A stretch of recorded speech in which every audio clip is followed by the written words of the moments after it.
We encourage you to hit the subscribe button right now so you can listen to more podcasts of Operation Truth.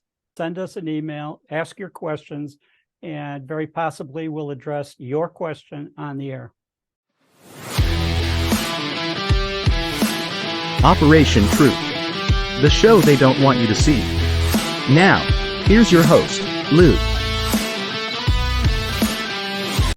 Welcome, everyone, to another episode of Operation Truth. As you may notice, I, again, am not Lou Palumbo. I'm filling in. I'm producer TJ Stone, and Lou will be back with us for our shows next week. He's on an assignment still in New York City, so we wish him well. But today, we're trekking along, and we have, of course, our esteemed regular colleagues, former Assistant Director of the FBI, Tom Fuentes, and our regular contributor and all things global finance and beyond, Christian Briggs. And we are joined by a very special guest, Mandy Gunasekara, a legal expert who's worked in the Trump administration, chief of staff at the EPA.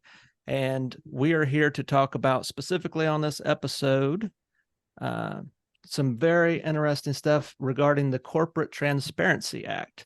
Mandy, welcome to the show. Yeah, really great to be with y'all. Yeah, is there anything else you'd like to talk about your career or kind of how you come upon this particular legislation?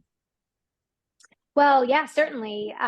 Before working in the administration, I spent a lot of time as an oversight counsel in the U.S. Senate.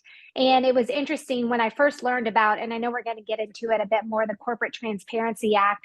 The very first thing I did was try to find something called the committee report. So as legislation goes through the process, there is a report that is ultimately produced by the council at whatever committee it goes through to be passed onto the floor for a final vote in either the U.S. House or the U.S. Senate. And so it took me a while to find the committee report because as we'll explain a little bit further, this particular piece of legislation was snuck in kind of last minute, and it wasn't under the name that everyone knew about and that Republicans and conservatives at the time had rightfully criticized. They used some different nomenclature, which again, we can explain more of. I don't want to give it all away right now, but my time in the U.S. Senate is also relevant to the conversation we're going to be having today by virtue of understanding a little bit more of the behind the scenes when there's negotiations going on involving these massive pieces of legislation and how in the world people will be asking at the end, could something like this actually get snuck in and passed by the numerous Republicans and conservatives that actually voted for it and didn't even really know? Okay, very good. So maybe give us a 30,000-foot view and then we can kind of dive deeper into it. Yeah, certainly. So the Corporate Transparency Act, it was included in a piece of legislation that became known as the Anti-Money Laundering Act of 2020. Now, this legislation was ultimately adopted in something called the National Defense Authorization Act, a reauthorization that basically is the funding mechanism for the majority of our defense activities throughout the year.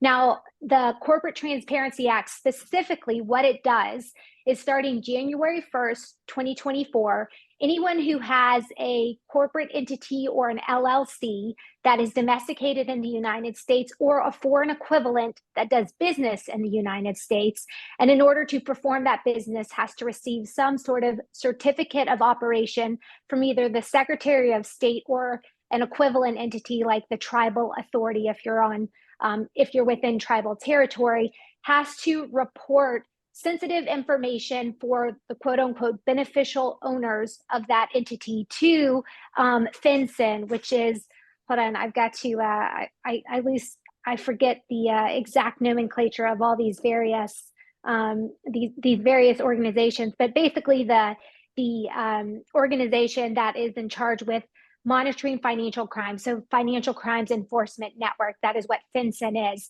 And if you have any one of these entities starting January 1st, 2024, you will have to report the name, address, tax identifying information of anyone who is a beneficial owner, which I can talk a little bit more about that, to FinCEN.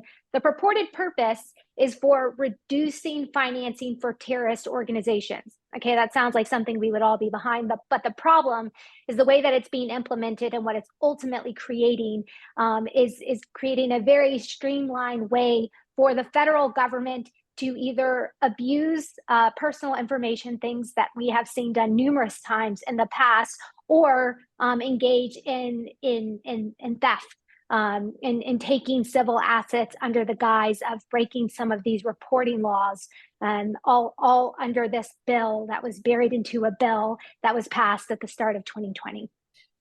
It sounds kind of par for the course how these things get passed through, kind of hidden in multiple layers. Could you speak a little bit to what bills it was hidden in, and why you think it might have been hidden that way instead of more open to the public? Yeah, certainly. So it was originally introduced as a standalone piece of legislation called the Corporate Transparency Act, which is why I keep referring to it as such. Carolyn Maloney, a Democrat from New York, she's the one who introduced it. And she introduced it in 2017. And then at the end of the Congress, that Congress 17 and 18, she introduced it again in 2019. And so they had a couple of committee legislative hearings on this. And there was a significant amount of criticism from the Republicans on the committees that were considering this standalone piece of legislation. Now, despite their criticism, the bill got passed on through the process and ultimately included in the Anti-Money Laundering Act. During the National Defense Reauthorization Act negotiations, that was ultimately included.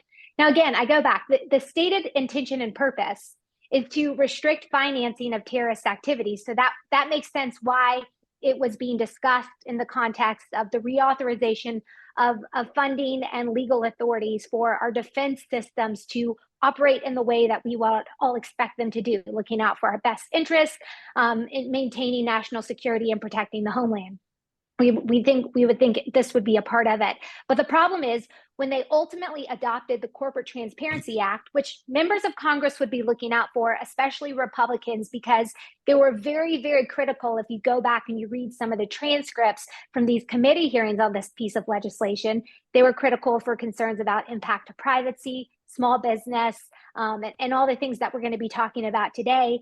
Instead of adopting it under its known name, they changed it to establishing beneficial ownership reporting requirements. So they made it sound very innocuous, and this was snuck into a bill that was 1,480 pages, and it was included in Section 64. So this is one of those things where you hear about Congress in a matter of weeks, if not days, going back and forth on a piece of legislation, and no one's going to have the time to read 1,480 pages, even including the original authors. As it changes, there's no way they're going to be able to keep up with and be on top of the various changes. So this is one of these bills that was passed at the end of the year. The final negotiations occurred over the Christmas holidays when a lot of members were out. So they came in and they voted on this must pass piece of legislation. From their point of view, it's must pass in the sense that there's always immense pressure for passing the National Defense Authorization Act.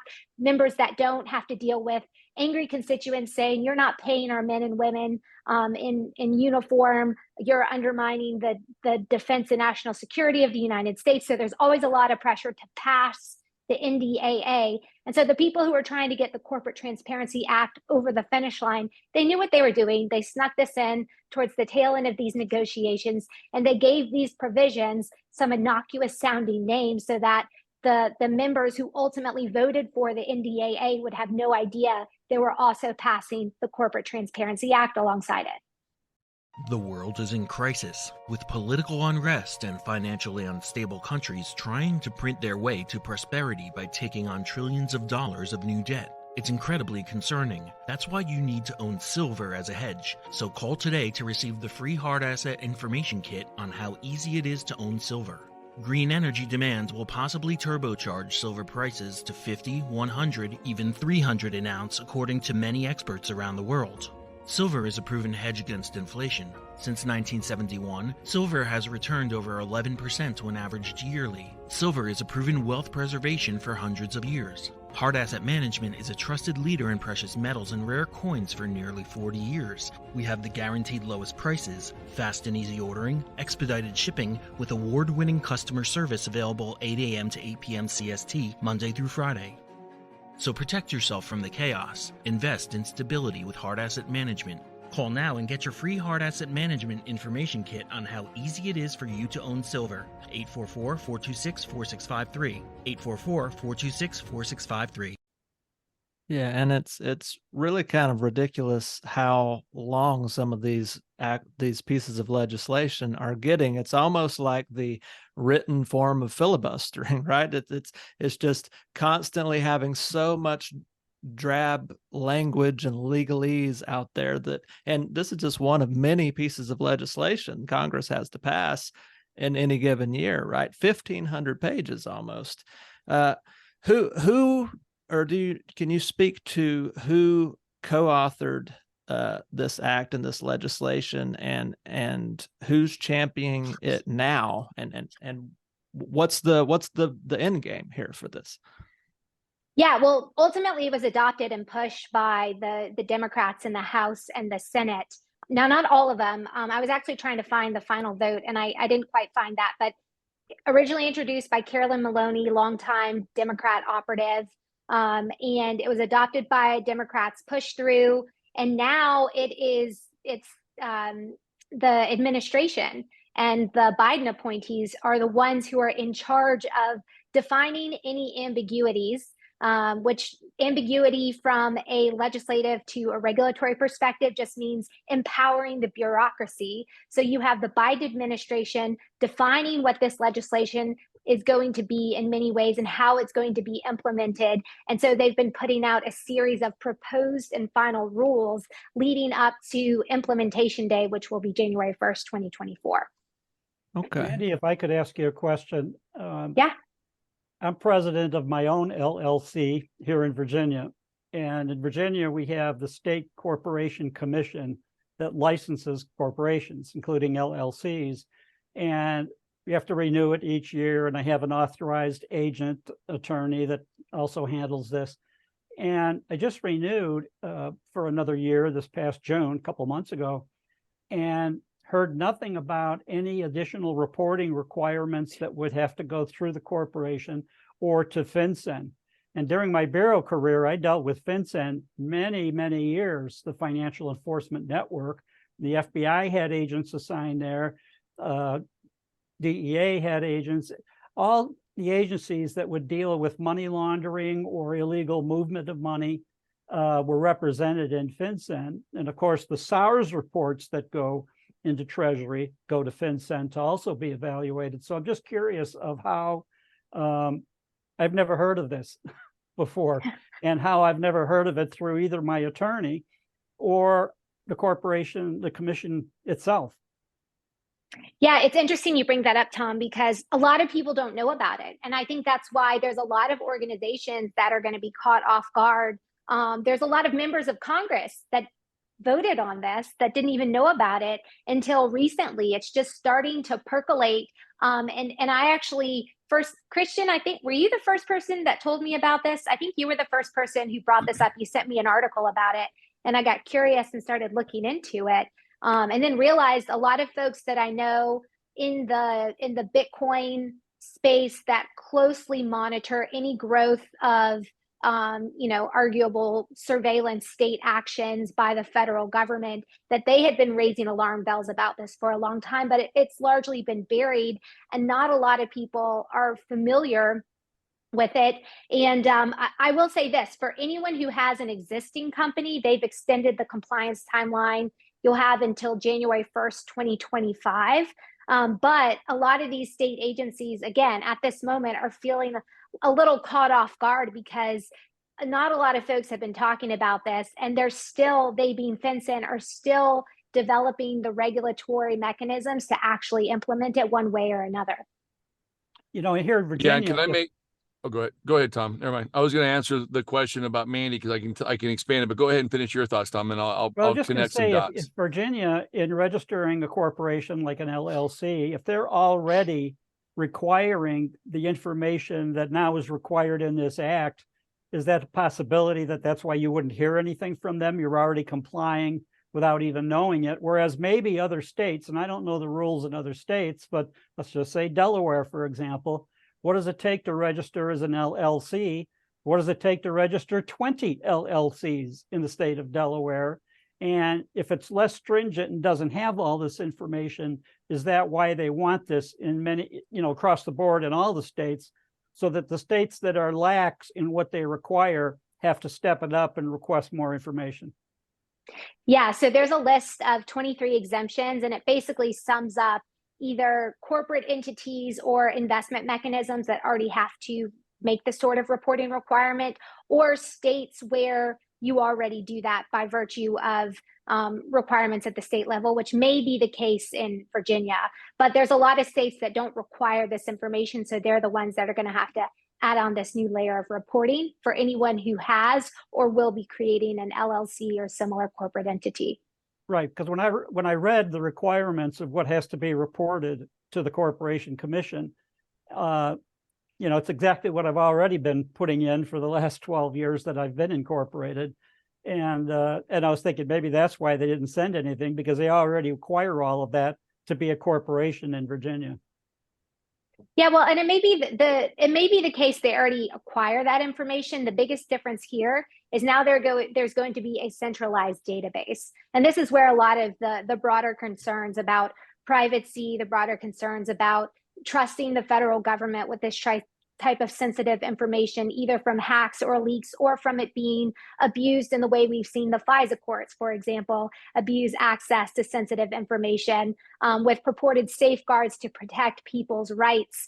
There's just a lot of problems, and it's because of the centralization and all-encompassing nature to go after a problem that is a problem, but could likely have been dealt with a much more surgical provision from Congress rather than establishing this centralized database. Okay. Kristen, did you want to expound upon what you were talking about? Yeah, yeah, sure. Thanks. And Mandy can also kind of expand on this. But first, let me just give you this. So last Monday, a week ago today, I was alerted to this by some very knowledgeable people high up that help manage a fairly successful and very large family office hedge fund. And what they first initially looked at on the surface was this thing is communistic in nature, just because, as Mandy has talked about, what it does is it acquires a second layer of registration for all of the assets or the people certainly within the various entities. What I look at is, why is this needed? Since states, not all of them, but a lot of them require the listing of the owners and specifically addresses, any social security numbers, or anything relevant to the ownership profile.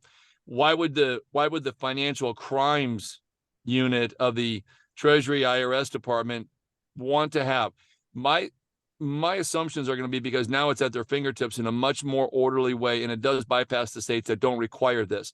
So they've got universal database that's like meta tags or metadata. They've got universal understanding very quickly at their fingertips in order to secure any information that can quickly be disseminated, where they can say, okay, this individual or this entity may look like it was set up for money laundering, or maybe it was something that looks on the surface to be illegal, where they can instantly seize those assets, much like the stories we've heard, and they're horrific stories in most cases, where you have civil asset forfeiture over the last 10 years, 15 years. In fact, one of Obama's AG, if you remember, Mandy, what was the woman that worked for as the AG after the one where maybe she met with Bill Clinton on the tarmac to discuss kids? Loretta. Yeah, Loretta Lynch. Thank you. Yeah. Right. So if you look at what Loretta Lynch said, she was asked a question about civil asset forfeiture. And we all know that Obama expanded the use of this on a local, state level, even federal level, where a person that's carrying a large amount of cash that had absolutely no way to know that that money was gotten illegal. In most cases, it actually wasn't when it was seized, because the presumption of guilt was made at the time that that individual or individuals were seen with large amounts of cash driving across the U.S. Many examples where people were using cash to purchase boats or cars where they didn't know the person that they were buying from. And most people don't want to take a check when you're selling a $30,000 boat or a $10,000 jet ski. There were so many reasons why it was such a bad law or a bad a way to create. It's almost like a business opportunity for the local law enforcement, state law enforcement, and certainly on the federal level. Well, Obama's AG actually liked the law and was bragging about it and how useful it was. And of course, our current Vice President Kamala Harris used it as Attorney General of California and said it was great because it helped subsidize some of their budgets. And the majority of people that money is seized from is what? Small, medium businesses and individuals of which that don't have the power, the resources to fight to get it back. And just recently, there was a case last week that was finally settled after 2 years where a young woman who had $20,000, her life savings, and she was actually utilizing that to further a down payment on a small house. Well, she actually got stopped by accident. Next thing you know, they took it and she spent $20,000. They got her $20,000 back, and there's no repercussions on the attorney fees or the costs of getting that money back. So this law gives the IRS and the Financial Crimes Division at their fingertips something that they otherwise would not have had as easily accessible and ready to go, because like Mandy or Tom has said, not all states require this, but now the federal government has an overreaching opportunity to use the preponderance of crime or criminal activity with no evidence to show for it. And that right there is just really the expansion of the asset or the civil and or / criminal. But again, I don't even want to call it criminal because there's no crime that's been committed that they can seize this. So when I saw this, and then of course we immediately got this over to Mandy, and then she did a deep dive on this, and her and I have since had follow-up conversations with members of Congress. We've also have some further conversations with them later this week. They were shocked. And I have to tell you, many of them were shocked because when they understood that this thing had gotten passed, and I know Mandy can talk to this, they hid it. And they didn't just hide it, they puzzled this thing. It's almost like pieces were in different parts of the bill. It wasn't all there under the current name that it is, and it wasn't easily accessible to where you could go from A to Z. It was from A to B, and then there might be a few pages, and then it was more and more scattered throughout the entire 1,463 pages of this bill. It wasn't perfectly done.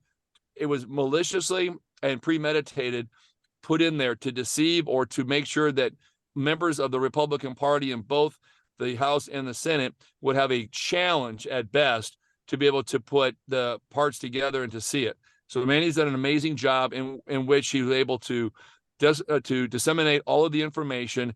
Now we know, and just in the last week, the CPA Association of America has alerted people, and then taking a step further, tax lawyers are getting notified of this so they can have training classes on how to go ahead and to be trained on all the financial compliance and regulations that will become of this. And Mandy can talk to that. But I would say this, if there's any one law that should make people stop in their tracks, it's this law, because this, as we've said before, is more government intrusiveness into the privatization of private companies. And remember, when you eat an elephant, you eat one bite at a time. Well, this is a multiple bite. This is a big bite.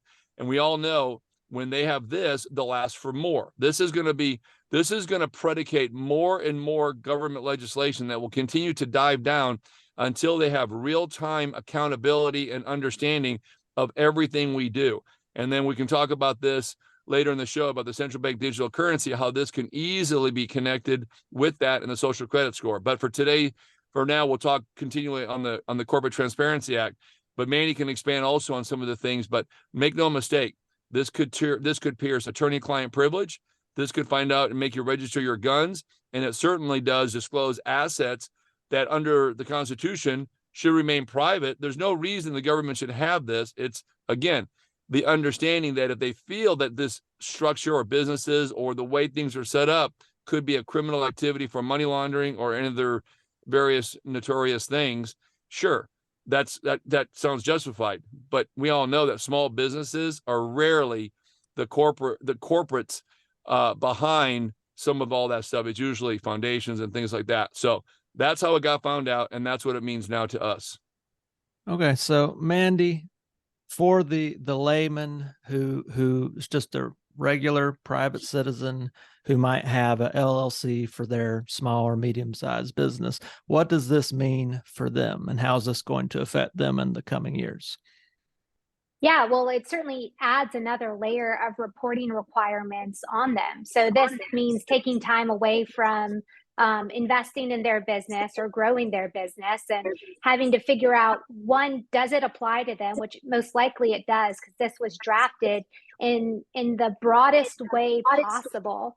And number two, it's going to force them to expend resources. I'm sure they have accountants, perhaps they have attorneys, but they're going to have to pay them extra to ensure that they are compliant with these new requirements. Now, it doesn't sound that bad. I mean, really, it sounds innocuous enough. You just have to report names, addresses, birth dates, and then your either social security number or your EIN as the business itself. But you have to get this right, because if you don't get this right, you face anywhere from 2 to 10 years in prison and anywhere from $10,000 to $250,000 in fines. And so at the end of the day, this is just another regulatory burden added onto anyone who has the audacity to create a business or continue a business. It's another regulatory layer added that takes the men and women of this country away from focusing on what they do best and spending time, energy, and resources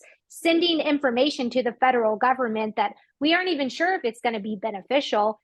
When I was reading through the committee report, one of the criticisms from the Republicans was that the entire purpose of the Corporate Transparency Act was based on anecdotal information. And in fact, they had been requesting comprehensive information from GAO for years, but they had never actually gotten that report, at least during the time when they were having this hearing, which is 2018, 2019 time period. It's possible they got that information now, but when they were doing the deep dive as members of Congress on this very issue, they didn't have a comprehensive assessment to actually determine whether or not there was a need to be addressed by something this broad, and whether or not there were other mechanisms Congress could give FinCEN or any of these other agencies to more strategically and surgically address this issue. Instead, they did what I would say is a lazy approach to legislating that we see a fair amount. They just put forward a provision that is far-reaching and wide-reaching without a care or concern for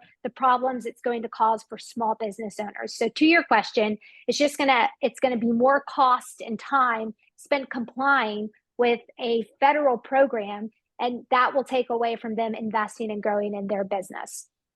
And you mentioned penalties, financial penalties, potential prison time. Some of the information that you provided us before the show actually spells out some of that. It says willfully providing false information or failure to report complete information comes with a $10,000 to $250,000 fine and up to 2 to 10 years in prison.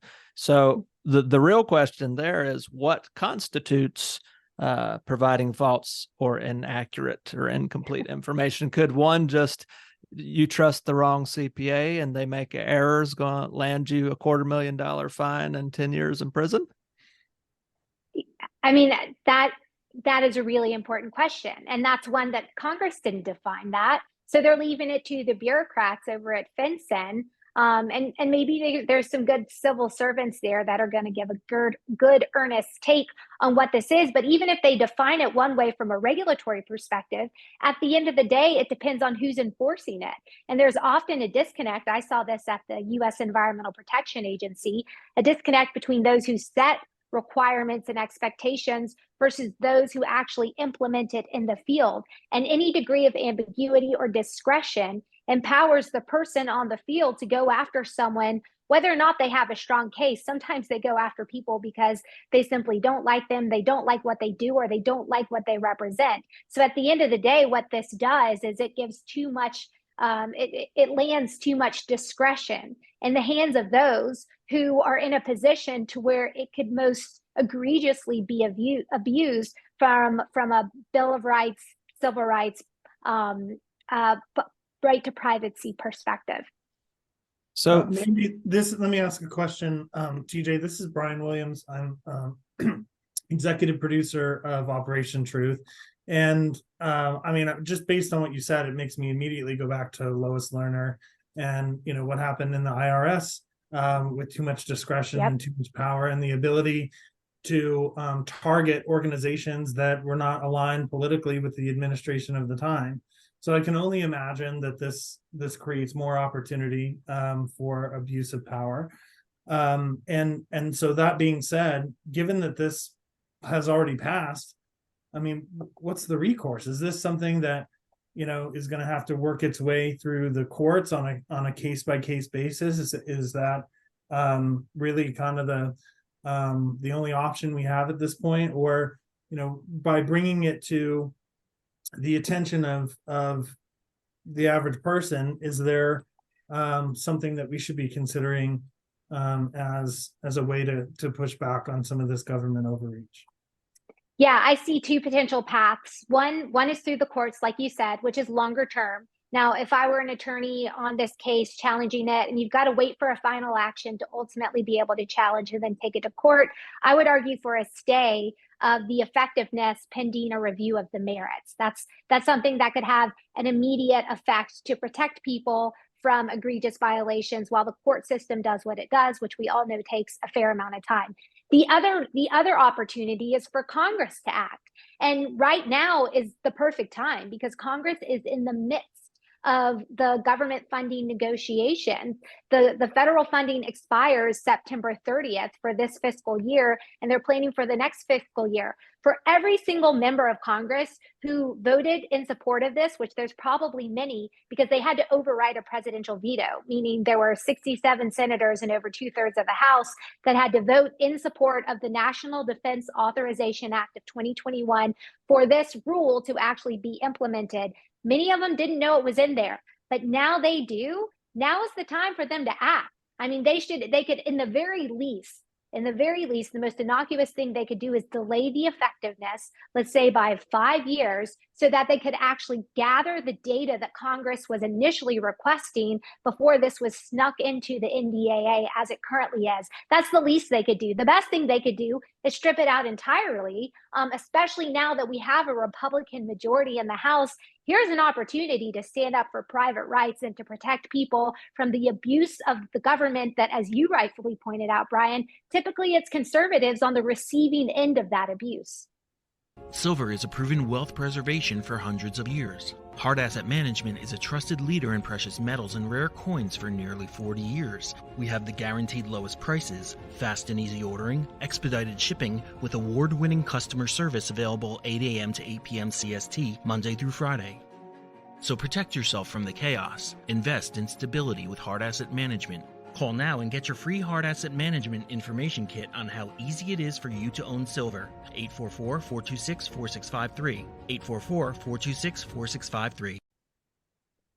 Yeah, and could you speak to how this legislation that's being passed is just one of a much larger concerted effort that seems to be being made by people in Congress and maybe even some global interest that is really trying to re-centralize the power with the federal government and take away more of that state power?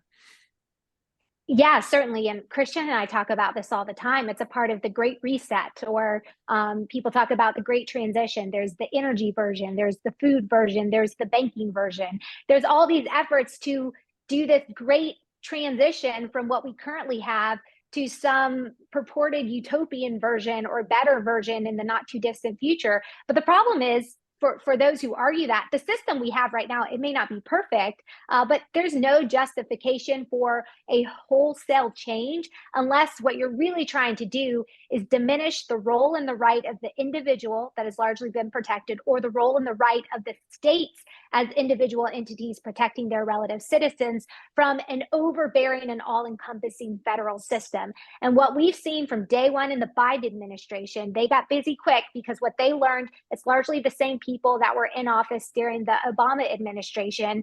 They feel like they wasted probably the first term worrying about getting reelected for a second term. And so they were careful from a political perspective. Well, Team Biden, it was a lot of the same people. They had an agenda to implement, and they all know, and we're seeing it now. Sure, President Biden is running again, but do we really think he's going to be around for a second term?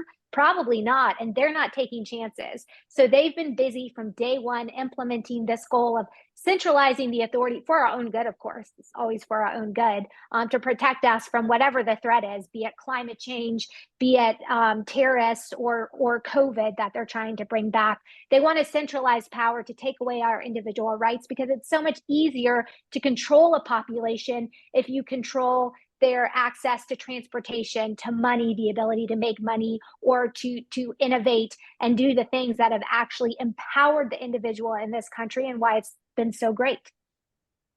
And this act is about really taking away individual private citizens their resources, right? Their finances, being able to seize whatever assets that they have on potential just a whim of an idea that there might be a report misfiled or something misreported or something like that.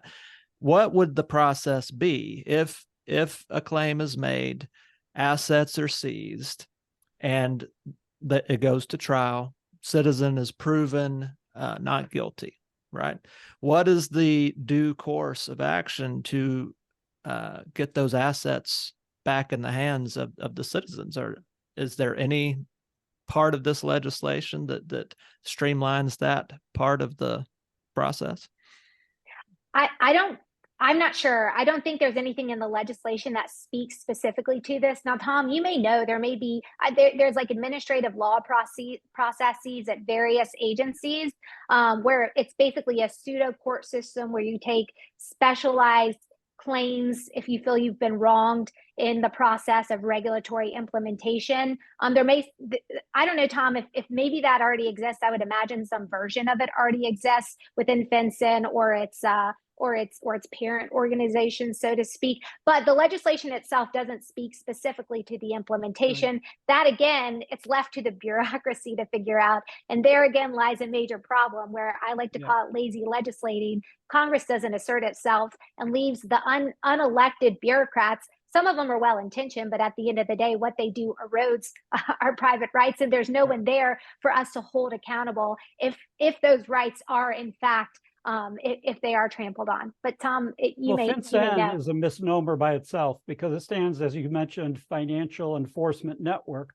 Now, in terms of the enforcement, if you're charged with a crime, then you have to be found guilty if it's proven beyond a reasonable doubt. But that does not apply to forfeiture.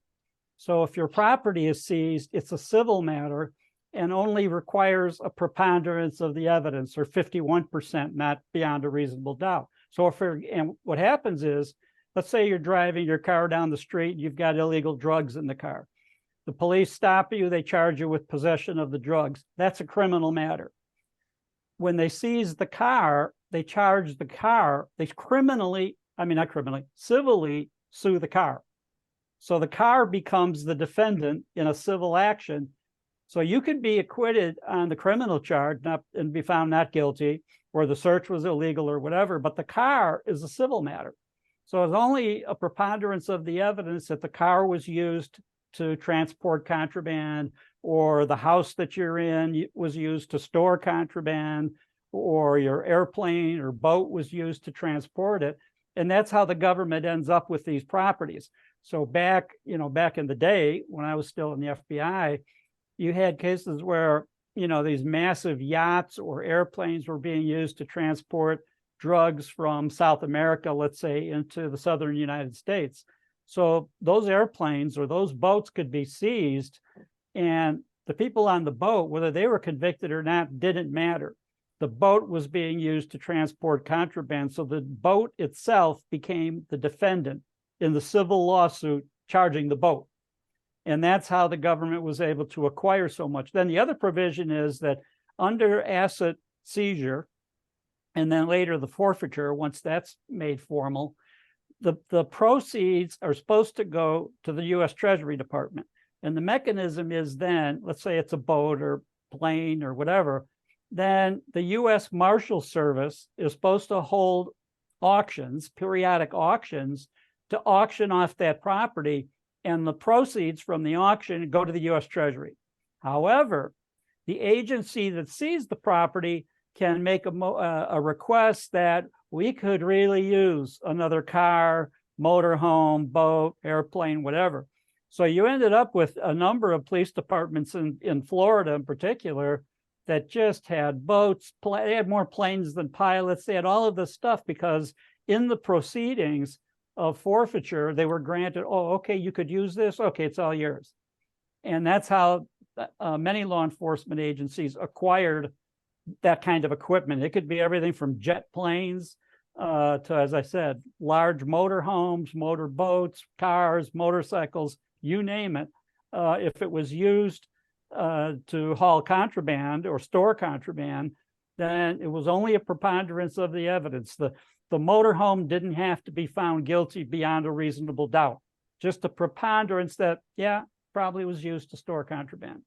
So that's the difference in this, is that it's not really a criminal procedure to take your property away from you. Okay, Mandy, I know we only have you for about 5 more minutes, then you have to go. So I just have a couple more closing questions, one for you and then one for you and probably Christian to speak to as well. And first, for detractors who might say this is just another simple bureaucratic, tax reporting form, no big deal, what would you say to them? It always starts with a simple, no big deal action that then the federal government abuses in some capacity. Remember when the Environmental Protection Agency was created to protect public health and the environment? Well, now it's being used to shut industries down that have fallen out of political favor, mainly coal, oil, and natural gas. Remember when the IRS was created to monitor taxes and to stay on top of that? As Brian pointed out, then it was weaponized against entities and became a litmus test to whether or not your politics aligned in a way that you could get approval and actually exist as a tax recognized entity here in the United States. So, I mean, we could talk about FISA, we could go on and on and on, but it always starts with something simple. And having been a regulator on the inside, this is a bit of a paraphrase. I can't remember exactly, but the statisticians and the economists and then ultimately the regulators loved nothing more than setting up databases because it seems innocuous. We're just gathering information to further improve the regulations that we're developing. But once they establish a database, then they can take this concept of we're just gathering information to we're just establishing voluntary standards to now it's mandated with the threat of either jail time or massive penalties. That is the natural course of events. And that's what we've seen time and time and again. So nothing coming from the federal government should ever just be considered some simple act that's for the greater good. It should always met with skepticism. And especially in this instance where it's based off of a provision that was snuck into a massive bill in a very concocted, constitutionally undermining way, and it definitely lacks safeguards to protect things like privacy and confidentiality and ensure that it's not too great of a barrier on small businesses. And just real quickly, this is to Mandy and Christian. How does this new piece of legislation, do you think, ties in with the CBDC and the Fed now? So I would say this: whenever you have a federal government that has such a reach and such the ability to know everything in real time, when they start to propose these things, and as Mandy made such easy to understand, it's always for the better good, it's efficient, it's safe, it's all these various adjectives and words that they tend to use a lot. My number one goal is, and I think this is pretty much across the board, is when you're setting up a business, there are certain limits on what is to be known and what is not to be known. And when you start to have the government with all the asset clairvoyance. Okay, that's what I call it now. Now they know everything. The crystal ball has now been turned into an actual action by putting all this information at their fingertips. When the day comes and we transition from paper to digital, and make no mistake, it is going to come. There is no place that they don't know where your money is. So if there's ever an opportunity for people to hold back some of the cash or things of assets, they'll just turn around and seize them if you're not in compliance, and ultimately they can take everything. Central bank digital currency is coming. The Fed is now hiring at various Federal Reserve banks across the United States. We'll go into even more detail how these two pieces tie themselves together in tomorrow's show, but make no mistake about it, when you start connecting the dots, one is bad, two is worse, but now that they're cohesively put together, it makes for a absolute new world order. And the Great Reset is what? About wealth inequality. Take from one to give to others. Capitalism is done business with a handshake. Socialism and communism is done with a gun to your head. And that's what we're coming to closer and closer to. Any closing comments, Mandy? Yeah, I would just say this is all about expanding control, and what this it'll make it so much easier, as Christian rightfully points out. If you trip up on an innocuous sounding reporting requirement, this invites FinCEN and other federal entities to scrutinize and potentially seize your wealth. And I will say again that this is largely focused on private wealth entities in the country, something that is a huge driver for the economy. And it's largely family businesses or small entity businesses. And so this is going after that wealth that the regulators have for a long time viewed as out of touch. A lot of people go through that. They get to that point where they could go public, but they don't want to, because they don't want to have to comply with a whole new barrage of reporting requirements and regulations. They'd rather just keep it private. What this regulation does is it pierces that veil, so to speak, of privacy and confidentiality. And so with that, it enables and it makes it so much easier to do what Christian was just referencing, where you also have digital currencies. I like to call it surveillance money. It makes it a lot easier, a more streamlined process for the federal government to have an excuse to scrutinize your assets and then ultimately steal your assets with very little recourse for you as the individual to fight or push back from either a criminal or a civil perspective. Very, very scary stuff, guys. Thank you so much for your time, Mandy and Christian, and we will pick this up on our next show. Tom, I'm going to give you the closing comments. Well, I'd just like to say, first of all, thank you, Mandy. Tremendous addition to the show, providing more of a contribution than some of the others like me. So I personally really appreciate that you were on today. So thank you very much. Yeah, Christian, thanks for having me. Thank you for helping make it possible to have Mandy here today. Appreciate it. All right. And we will be back next episode. We'll be continuing this conversation. Follow us at Operation Truth Official. Send us comments, emails, operationtruthofficial@gmail.com. And until next time, we'll see you down the road.